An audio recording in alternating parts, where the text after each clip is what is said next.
David Bowie. Cracker. Be My Wife, off Low.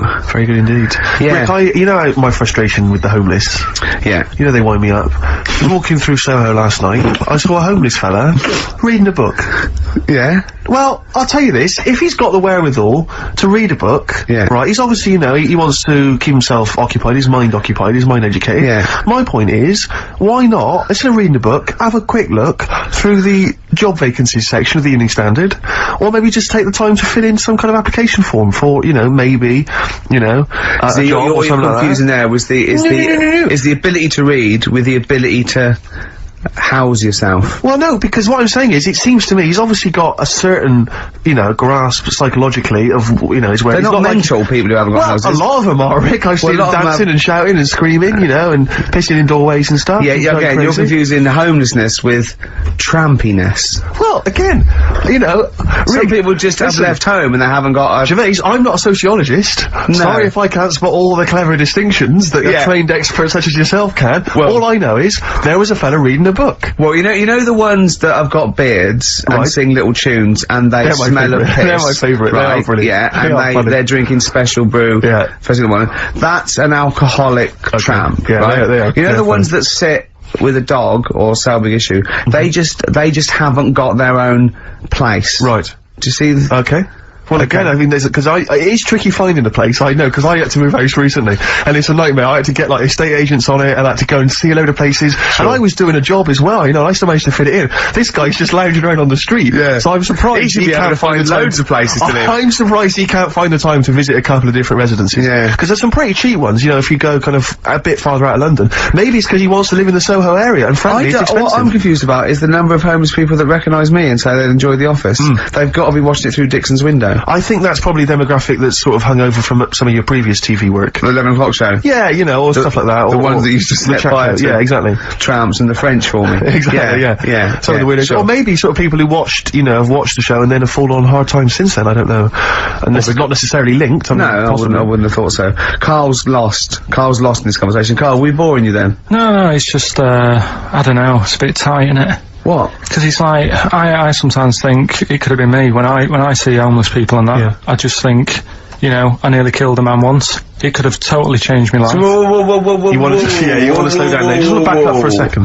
Just back up for a second. No, like that time when I was in Wales, right, and I picked up a big piece of slate and chucked it off the cliff. Oh, yeah. Right? Yeah. And it nearly hit a fella. Yeah. Right, in that split second, if he would have decided to sort of go and pick up a shell that was closer to the sea, it could have hit him, and it would have killed him, and I wouldn't be sat here today. Yeah. Do you know what I mean? Yeah. So, it's just all about luck, innit? Right, yeah. Do you know what I mean? So,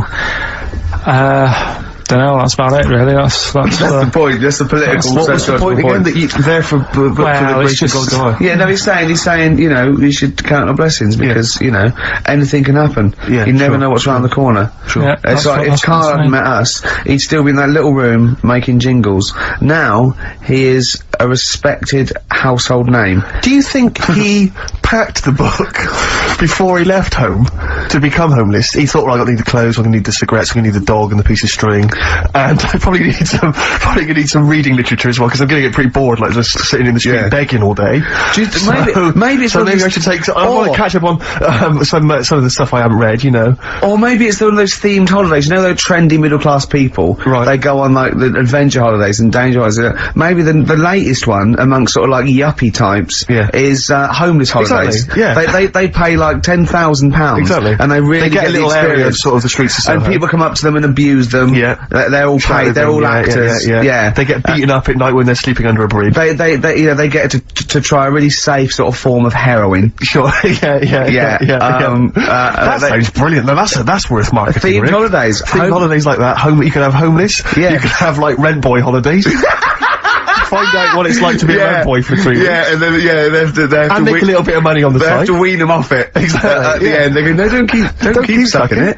You can stop You're finished now, you're a bank manager again. I've just got the taste for it, to be honest. Well, can that happen? No, it's worth knowing if that is a possibility. Carl's worried. What? We haven't said anything. We haven't said anything wrong, Carl. There's be no complaints. We haven't said anything. The words suck, as far as I can work out. No, It's not a banned word on the radio. Is it Rockbusters time? Okay. Yeah, Rockbusters. Well, let's play a tune, then we'll come back with Rockbusters. What do you want? Are we going to hear your mums before we have Best yours? holiday I've ever had. I'll get a taste for it. That's a new American band called My Morning Jacket from the Sweat Bees EP. That's called Lowdown. Like that? Yeah, nice. It's good, yeah. I brought in some adverts, my favourite adverts to play. Really? Yeah, they're all new ones as well. We got those now? Can we hear them? Do you want to do them now, or keep them listening and play them later? No, do them now. Yeah. Oh, there they are, good. Ready? XFM. XFM indeed, Steve. Absolutely. Sorry, I'm just fiddling around here. What are you looking at? Well, I'm just looking at some of the emails, and if I can find it, I've got an absolute treat from you. Go on. Dickie Anderson. Is he, Anders, he's emailed in again. Richard Anderson, our biggest fan. Biggest fan. He said, Dear Ricky, sorry for not tuning in recently, only I've been busy watching a puddle evaporate. Glad to hear you haven't tinkered with the show's winning formula by trying to introduce any quality into it. That's from Richard Anderson. So, good to have Dickie Anderson listening again. Because he just keeps us on our toes, you know. Yeah. And, good work, Rich. Thanks for that. I wonder what he looks like. Dickie Anderson? I bet he's a good looking guy. For some reason, I've always imagined him as being slightly older, with maybe a beard. Oh, no, Do you know what I mean? Like I think of him sort of cords and now and sweater. Definitely cords. I think he looks like, maybe the Proclaimers.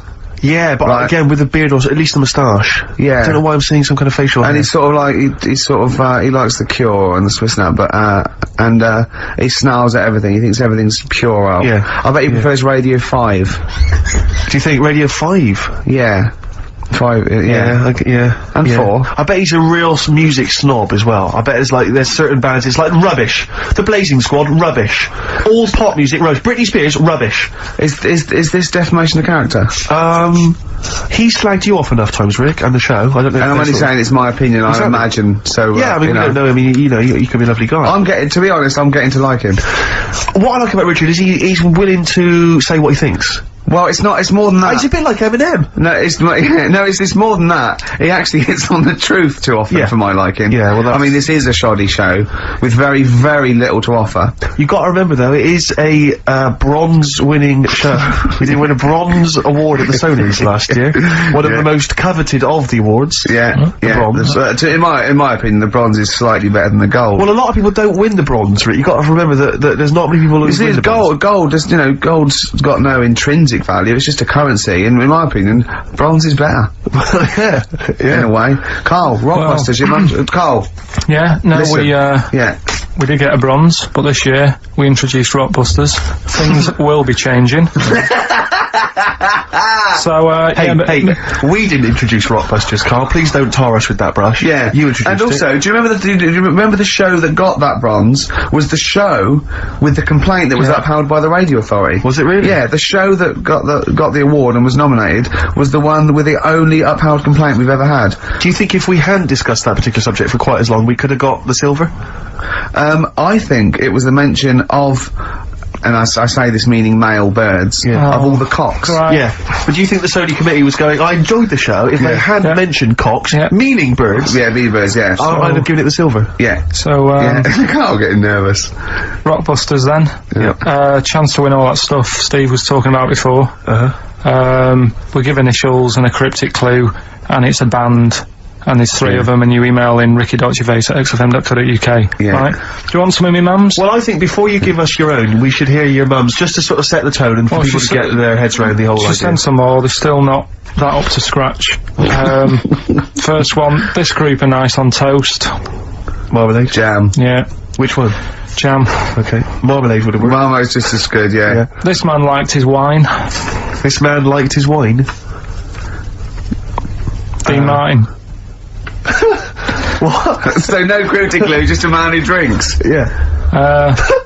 But like, isn't there like a myriad of rock stars who like booze? I love that. That's his wine! I don't think anyone would have ever got that. That's fantastic! This man liked his wine, Dean Martin. This man liked his golf. Clubby chip face, no, Bunker Smith. Bing Crosby, yeah. He liked his golf. Yeah, that's genius. This man liked his wine. Just a couple more. Hope you're not speeding when you meet these. The police. Oh, it's great. And Oh, is there any other good ones? Sounds like these lads work for the hospital. the porters. Say that again? Sounds like these lads work for the hospital. Jerry and the pacemakers. Right. So we'll Carl, I have to say, if there was ever, in the future, any doubt that you were your mother's son, that would pay that. Believe me, you are a chip off the old block. Well, let's, so we have a little record and then educating Ricky and Rockbusters. Let me show you